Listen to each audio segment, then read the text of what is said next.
The scripture reading is Matthew chapter 5 verse 9.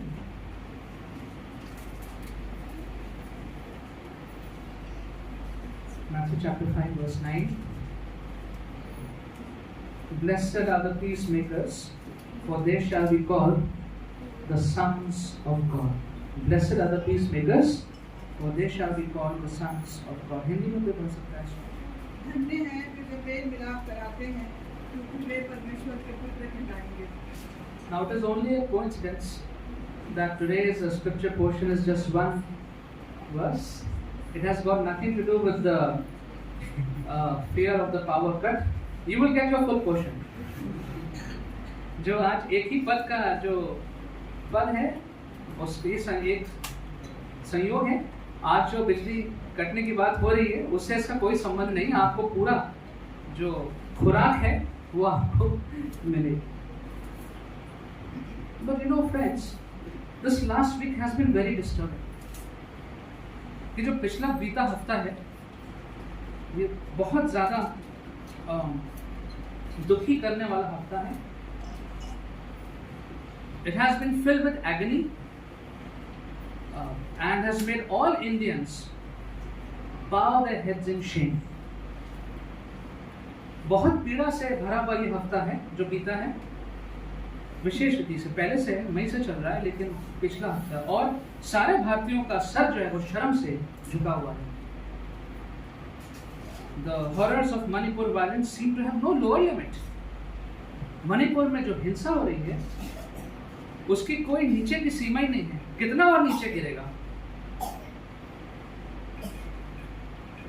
It has stooped to such low levels with the news of those ladies and even more. उन महिलाओं की जो खबर आई उससे दिखता है कि स्तर हमारा कितना गिर चुका है, और उसके बाद भी और भी चीजें जो आई सामने. So much violence, and it's true, our whole nation is outraged. हमारा पूरा देश जो है, and I think internationally also, I didn't check that, but our whole nation is outraged. I am outraged, and I'm sure you are also outraged. हम लोग सब गुस्से से भरे हुए हैं, क्रोध से भरे हुए हैं. पूरा देश क्रोध से भरा हुआ है. So much violence in just 2 months. 2 महीने में इतनी हिंसा. So much hatred for each other. इतनी नफरत एक दूसरे के प्रति. एक ही प्रांत के लोग. If we go to the book of Genesis and we look at the character of Noah, we read that in chapter 6 and verse 11. We can turn to that. Chapter 6 verse 11. Genesis chapter 6 verse 11. The earth was filled with violence. Can someone read that please? Now the earth was corrupt in God's sight and was full of violence. Hindi में. उस समय पृथ्वी परमेश्वर की दृष्टि में बिगड़ गई थी और उपद्रव से भर गई थी. The earth was full of violence. Full of violence. Whatever was the earth at that point of time, but it was full of violence. उपद्रव से, हिंसा से पूरा संसार भरा हुआ था. And that's why God had to bring a flood upon that place. Because even after warning, the people were not listening. चेतावनियों के बाद भी वहां के लोग सुन नहीं रहे थे. परमेश्वर को पूरा एक सैलाब वहां पे लेके आना पड़ा. और उस बाढ़ में सिर्फ नोआ उसका परिवार बचा और जो जानवर बचे. Only Noah and his family was saved because they found grace in the eyes of God. परमेश्वर की नजर में उन्होंने अनुग्रह को प्राप्त किया, तो इसलिए वो बच गए, बाकी सब मारे गए. Or we could go to Psalm 55 of David, where he says in verse 9, let's what he says about violence. Psalm 55 verse 9. Lord, confuse the wicked, confound their mouths, for I see violence and strife in the city. I see violence and strife in the city. Hindi में पढ़ दीजिए. हे प्रभु, उनको सत्यानाश कर और उनकी भाषा में गड़बड़ी डाल दे, क्योंकि मैंने नगर में उपद्रव और झगड़े देखे. It was probably the city of Jerusalem. नगर में झगड़े और उपद्रव देखा है. I have seen violence in the city. Psalm 73, a psalm of Asaph. And verse 6, what does Asaph say in Psalm 73?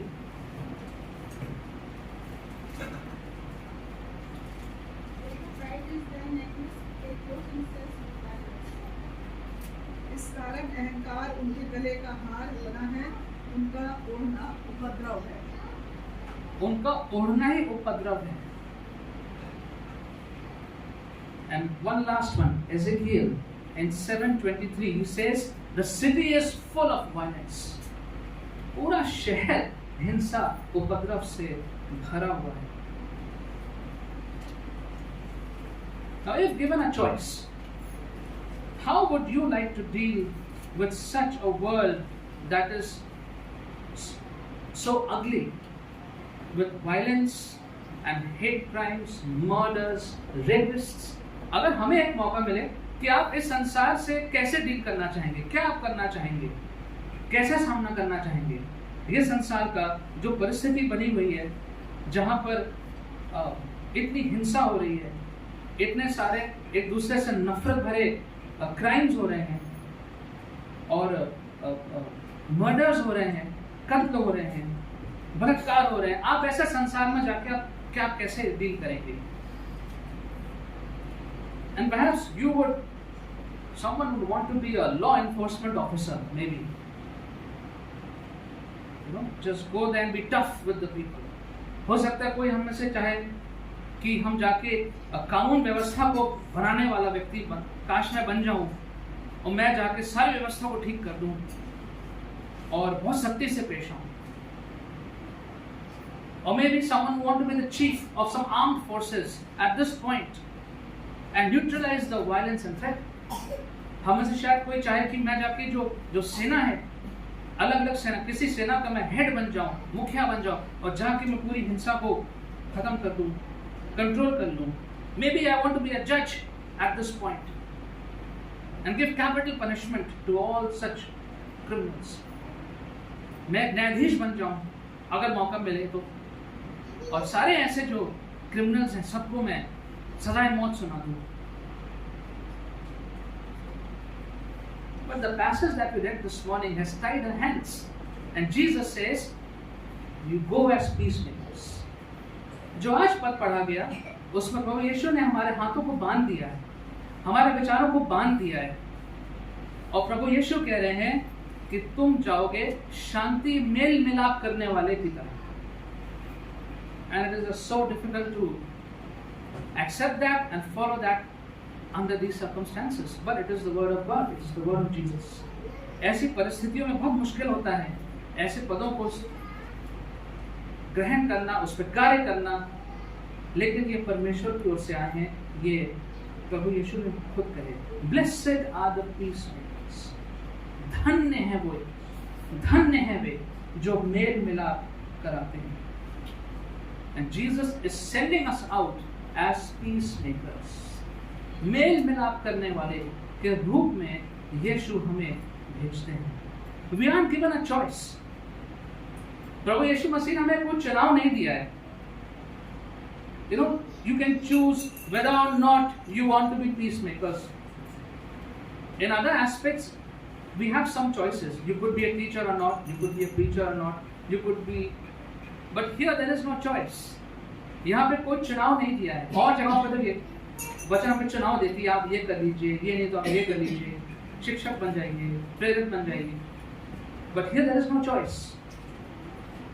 And certainly we have not been given any choice of the kind of world that we have. This is the world we have. And there is no choice. You are going as peacemakers. यही संसार है हमारे सामने, जैसा भी है, और इसी में जाना है, मेल मिलाप करने वाले के रूप में जाना है. As bad as things may be, this is the only world we have. And if we are going to be true to the Lord, then we have to be peacemakers. यही संसार दिया है, और अगर प्रभु से वाकई में हम सच्चाई से अपने संबंध को निभाना चाहते हैं, तो हमें इन सारी परिस्थितियों में मेल मिलाप करने वाला, शांति को बनाने वाला के रूप में जाना पड़ेगा. 3 questions that we want to ask and raise and find an answer this morning. 3 सवाल हम पूछना चाहेंगे और 3 सवालों का जवाब हम खोजना चाहेंगे। What is biblical peace? कि बाइबल में जब देखते हैं तो शांति का क्या अर्थ है? दूसरा सवाल देखना चाहेंगे, what is the job of peace makers? और व्हाट इज पीस मेकिंग? कि जिन लोगों से हमसे कहा गया है कि जाके शांति बना के रखो और मेल मिलाप कराओ, तो हमें करना क्या है, कैसे करना है? And thirdly, why are they called the sons of God? और तीसरी बात, उन्हें परमेश्वर का पुत्र या संतान क्यों कहा गया है, based on the verse that was read. So what is biblical peace? वचन के आधार पे जो है वो शांति या अमन क्या है? In Hebrew we say shalom, इब्रानी में कहेंगे shalom. And in Hebrew peace never meant the absence of trouble.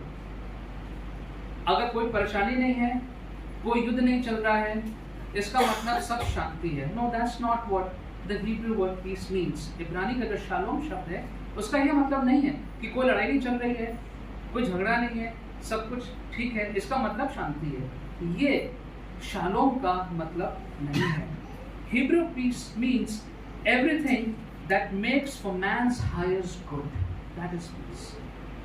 इब्रानी भाषा में शालोम का मतलब है हर एक वो बात जिससे मनुष्य का सबसे उच्च स्तर पे भला हो सके, अच्छा हो सके। वो सारी बातें जो हैं, वो सारी परिस्थितियां जो हैं, वो शांति को, अमन को दर्शाती है।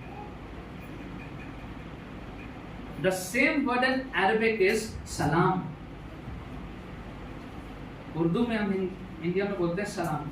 We are used to that because the servants say salam sahab. Salam means sahab. Now it has reduced, but in our times, I've seen our grandparents in the places where we live, salam sahab. What is the meaning of salam? Salam का मतलब क्या है? Salam means the presence of all good things in a person's of life. I wish that all good things would come to your life. Salam. That is the meaning of salam. That is peace in the Hebrew sense, in the biblical sense. In the Bible, peace does not mean only freedom from trouble, but also enjoyment of all good that comes from God. शांति का मतलब सिर्फ यही नहीं है कि कोई लड़ाई नहीं है, there is a ceasefire, but that God wants His children to enjoy all that He's given. That shows peace. Let's read Numbers 6:24 to 26. गिनती 6:24 से 26.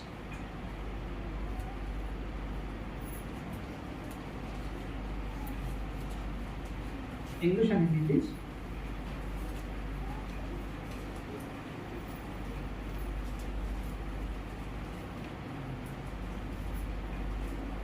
The Lord bless you and keep you. The Lord makes His face shine upon you and be gracious to you. The Lord should turn His face towards you and give you peace. यहोवा तुझे आशीष दे और तेरी रक्षा करे। यहोवा तुझ पर अपने मुख का प्रकाश चमकाए और तुझ पर अनुग्रह करे। यहोवा अपना मुख तेरी ओर करे और तुझे शांति दे। This is the Hebrew blessing of God. ये आशीष वचन है, इब्रानी आशीष वचन परमेश्वर की ओर से। The Lord bless you and keep you. The Lord make His face shine upon you, be gracious to you. The Lord turn His face toward you and give you peace. परमेश्वर आपको शांति दे।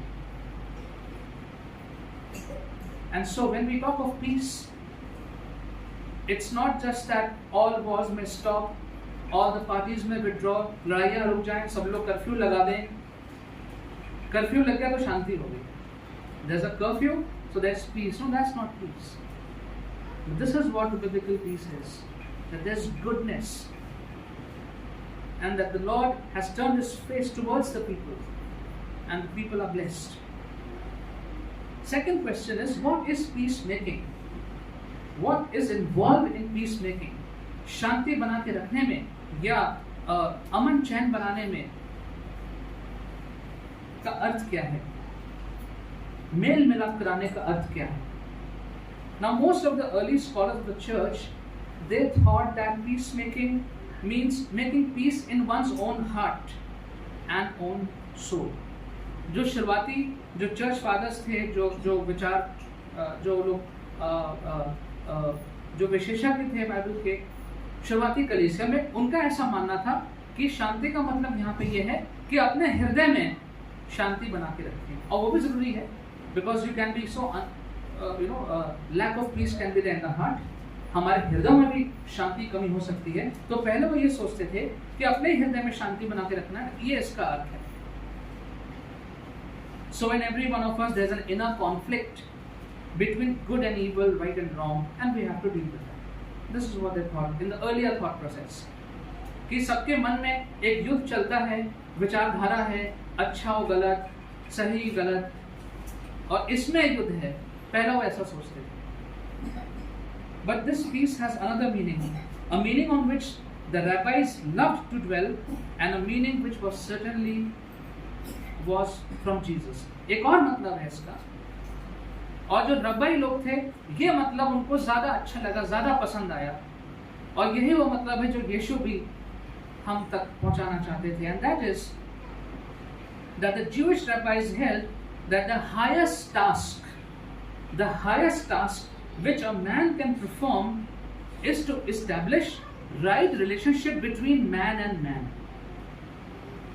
कि सबसे बड़ा कार्य यदि कोई मनुष्य पूरा कर सकता है पृथ्वी पर, संसार में, तो एक मनुष्य और दूसरे मनुष्य के बीच में सही रिश्ते को कायम करना, सही संबंध को बना के रखना। There could be nothing bigger than that on this earth. And that is what Jesus is saying. यीशु भी यही कह रहे हैं, Blessed are the peacemakers, शांति बना के रखने वाले, मेल मिलाप कराने वाले, वो धन्य है।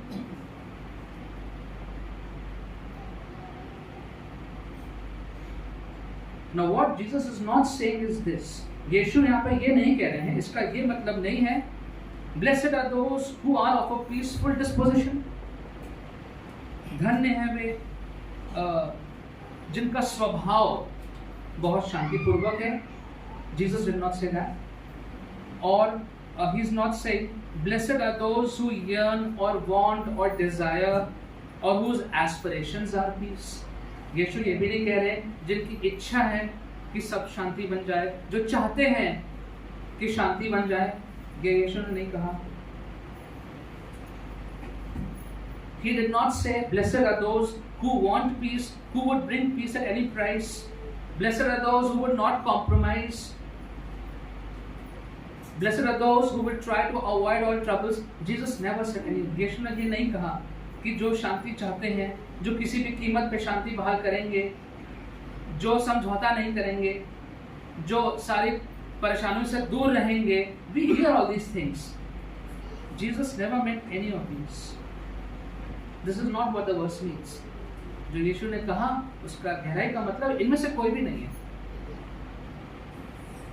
The peacemakers are supposed to pursue the beauty and blessedness of God on one another.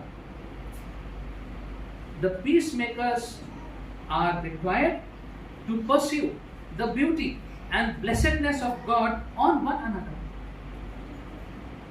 कि जो लोग परमेश्वर ने जो कहा है शांति बनाने के लिए और मेल मिलाप कराने के लिए, उसका अर्थ ये है कि जो भी परमेश्वर की ओर से सुंदर बातें हैं, जो आशीष की बातें हैं, वो एक दूसरे तक पहुंचाएं, एक दूसरे तक पहुंचाएं. They are the people who produce right relationship in every sphere of life. जीवन के हर क्षेत्र में सही संबंध बना के रखें, बनाएं, कोशिश करें. This is what is the meaning of to make peace. How it is done? ये कैसे संभव है, कैसे किया जाए? Although the verse says, "Blessed are the peacemakers," धन्य हैं वे जो मेल मिलाप कराते हैं, but peacemaking may not be that nice a work. शांति लाने वाला जो कार्य है वो इतना आसान कार्य नहीं है. You can get into trouble yourself of many times. हो सकता है आप खुद किसी समस्या में पड़ जाएं. Peacemaking is a messy work. सब बातें अस्त व्यस्त हो जाती हैं आपके जीवन में जब आप शांति बढ़ाना चाहेंगे, शांति के लिए कार्य करेंगे. It takes a lot of time and emotional energy. बहुत समय बीतेगा, बहुत भावनात्मक रूप से आपका समय खर्च होगा, भावनाएं खर्च होंगी. At times it may be risky. Some of you may fall and may not make it across. इसमें जोखिम हो सकता है, हम लोग गिर सकते हैं और शायद हम पूरा कार्य भी ना करने पाए. And the Bible recognizes that yes, all this is possible. वचन इस बात को मानता है वचन कि ये सारी संभावनाएं हैं. Let's look at Romans chapter 12 verse 18. Romeo 12:18 में पौलुस इस बारे में क्या कहता है?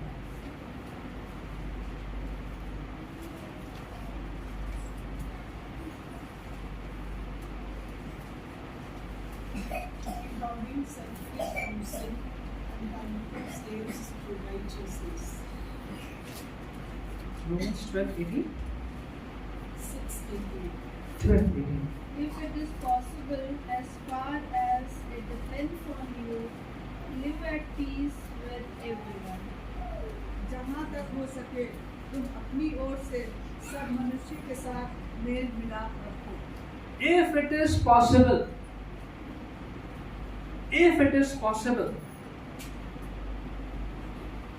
as far as it depends on you, live at peace with each other. अगर ये संभव है और ये निर्भर करता है तुम्हारे ऊपर, एक दूसरे के साथ मेल मिलाप करके रहो. So let's focus on the phrase as far as it depends on you. जहां तक हो सके ये निर्भर है हमारे ऊपर. So the hallmark of a Christian is the ability to get along with people.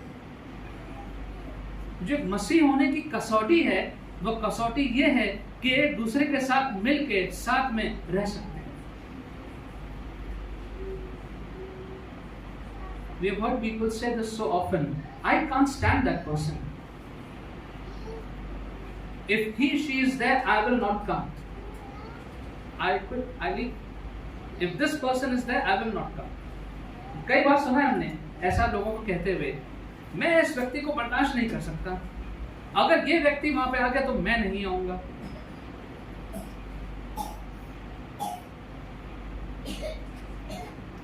So the testimony of any true church has to be to get along with other people. In churches we see that a lot. We are always looking at each other and trying to punch holes in others. औरों को देखते रहते हैं, औरों के car में छेद करते रहते हैं. So church is a place where we learn to get along with each other. कलीसिया में एक दूसरे के साथ जीना सीखते हैं. Paul says in 1 Corinthians 7:15, God has called you to peace. परमेश्वर ने तुम्हें शांति की ओर बुलाया है. Now does that mean that we agree to everything others say or do? क्या इसका मतलब ये है कि हम हर चीज में राजी हो जाएं जो बात किसी और ने कही या करी है? No, it's not possible. मुमकिन नहीं है, संभव नहीं है कि हमेशा हर वक्त हम हर व्यक्ति से हर बात में राजी हो जाएं. But as I learned in the Haggai seminars, we agree to disagree agreeably. We agree to disagree agreeably. सहमति के साथ हम असहमत हो जाएं, सहमति के साथ असहमत हो जाएं. Agree to disagree agreeably. God wants His children to be bridge builders. परमेश्वर चाहता है कि उसके बच्चे वो सेतु बनाने वाला काम करें, इधर से उधर कैसे जुड़ें. तोड़ने वाला काम नहीं, जोड़ने वाला। कैसे जुड़े?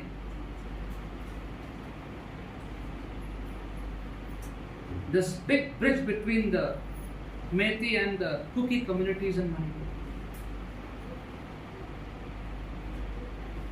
May God raise peacemakers to build that bridge. Because all journalists are saying it's impossible. All those who have analyzed, they are saying ये तो असंभव है, नहीं हो सकता. They can't stay together. नहीं रह सकते साथ में. But God wants His children to be bridge builders. एक सेतु का कार्य करें, जुड़े. When we put these steps in practice, we earn a recognition that far exceeds anything we can imagine. जब इन वचन पे आधारित सिद्धांतों को पे कार्य करते हैं, तो ऐसी ऐसी संभावनाएं सत्य में परिवर्तित हो जाती हैं जो आप कभी सोच भी नहीं सकते. And history has shown impossible things happening in communities, in societies. हमको इतिहास बताता है ऐसी ऐसी असंभव चीजें परमेश्वर के वचन और सिद्धांतों के कारण संभव हुई.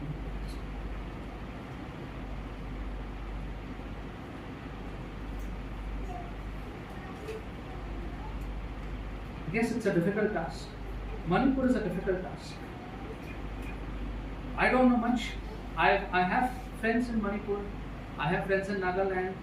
I have, because of the Bible college, and my heart has been so overwhelmed thinking, because all their faces are coming, all my friends, and just so helpless. But with God, nothing is impossible. परमेश्वर के लिए कुछ भी असंभव नहीं है. And the third and the last question, where Jesus says, "For they shall be called the sons of God." कि जो ये मेल मिलाप कराने वाले हैं, इन्हें तो परमेश्वर का पुत्र या संतान कहा जाएगा.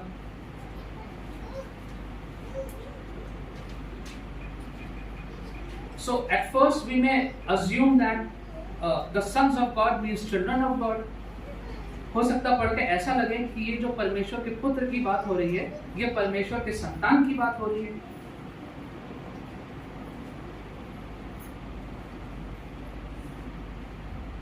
A child of God is one who is part of the family.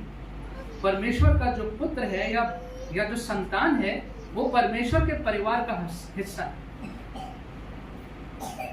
A son of God is one who bears the family resemblance and reputation as per the traditional thinking. जब पुत्र की बात करते हैं तो वो परिवार के चेहरे को दिखाता है,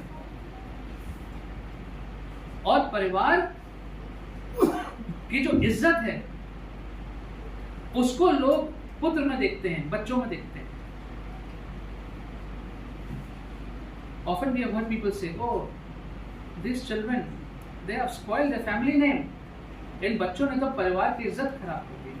His father was like this, his grandfather was like this, but look at this. The children have ruined the reputation of this family. बच्चों ने परिवार की इज्जत को पूरा खाक में मिला दिया. That's how often we say.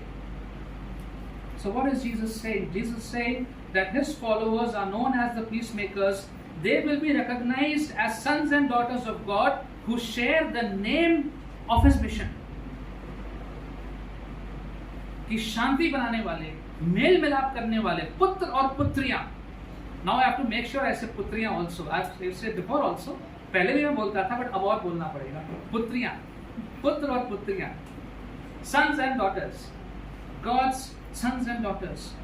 God wants that they should share the family name of God, should share the mission of God. That when the world sees us as peacemakers, they know that they belong to God of the Bible. जब लोग हमें देखें अपने इस कार्य को करते हुए, मेल मिलाप कराते हुए, तो लोग जान लें कि हम इस परमेश्वर की संतान हैं. That we follow the Prince of Peace. हम किसके पीछे चलते हैं? शांति के राजकुमार के पीछे चलते हैं. हमारा परमेश्वर शांति का राजकुमार है.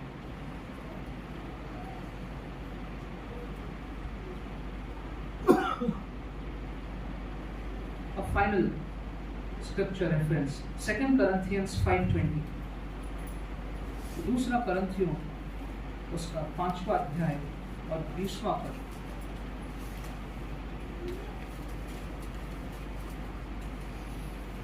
हिंदी और इंग्लिश में पढ़ लीजिए.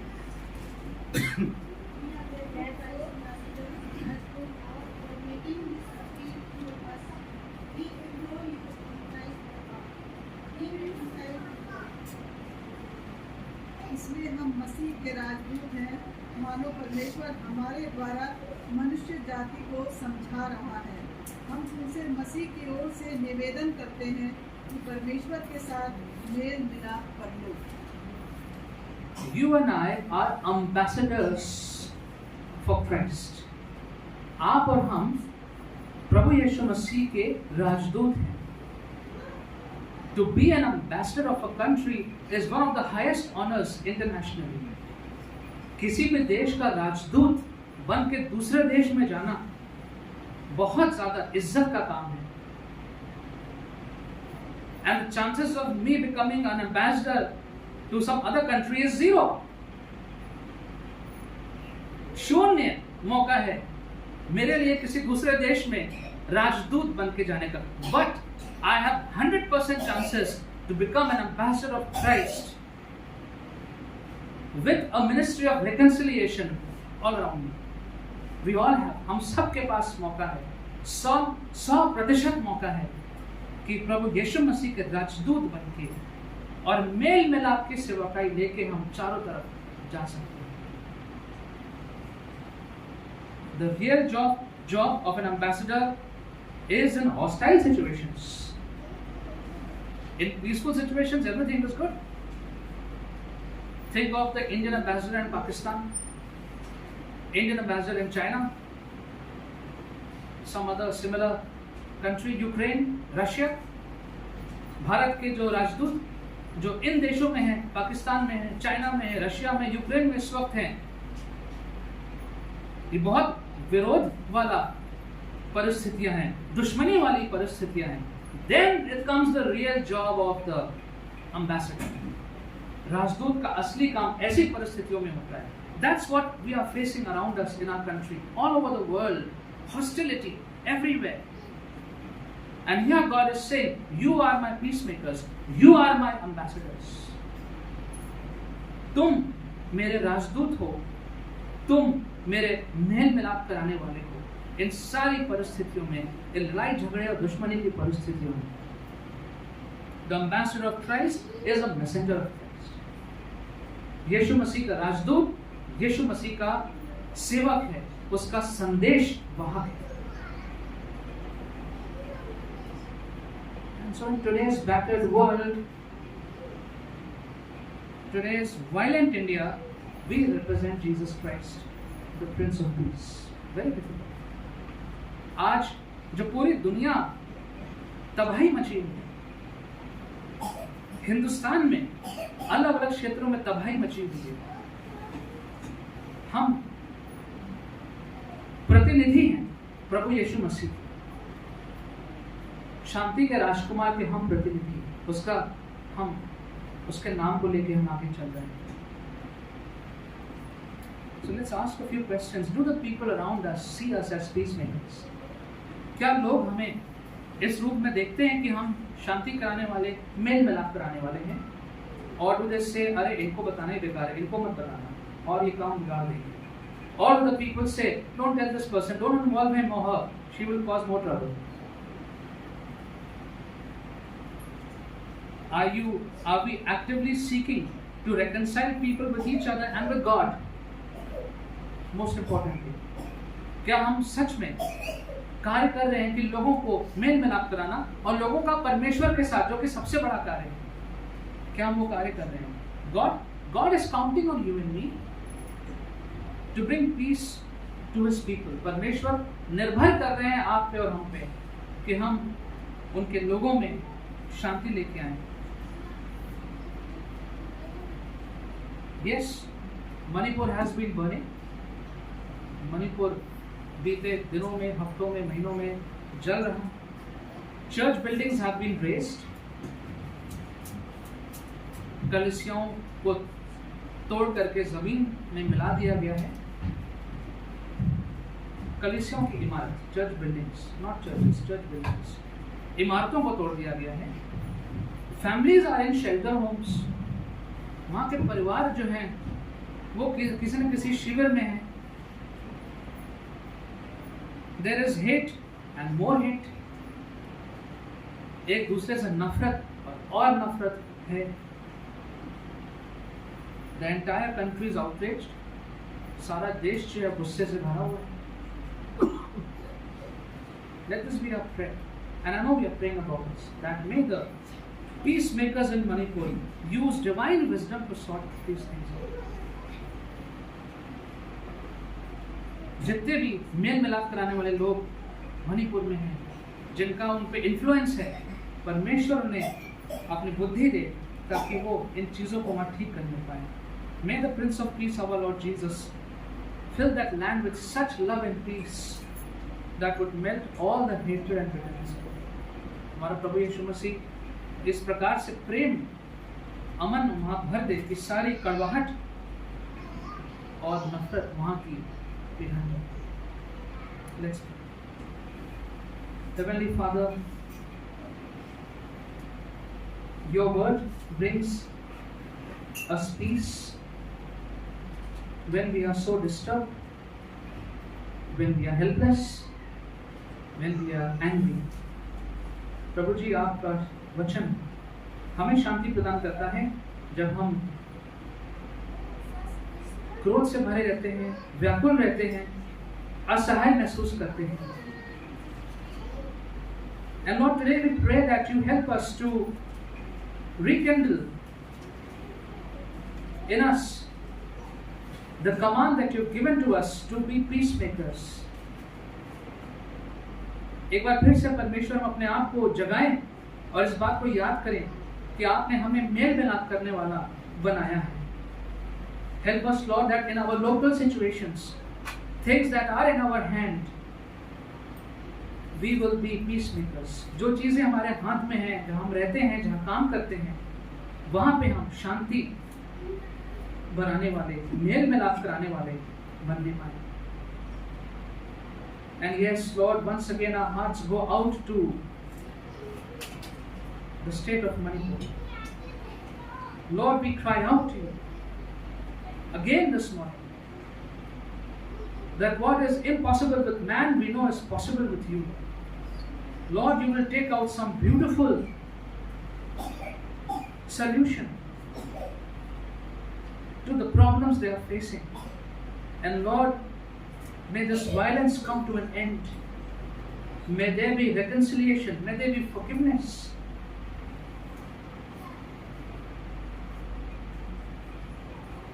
May there be grace from you. Lord, we pray for the children, families that have been dislodged, people who are sleeping hungry, women living in fear. And Lord, we know that only you can take care of them. We ask you, Lord, that you bring peace in that land, raise peacemakers in that land. And Lord, so many of your children in that land, Lord, you save them. Thank you, Lord, for giving us your peace, your comfort, and help us, Lord, to always remember that we carry your name, especially in hostile situations. Help us, Lord. In Jesus' name we pray.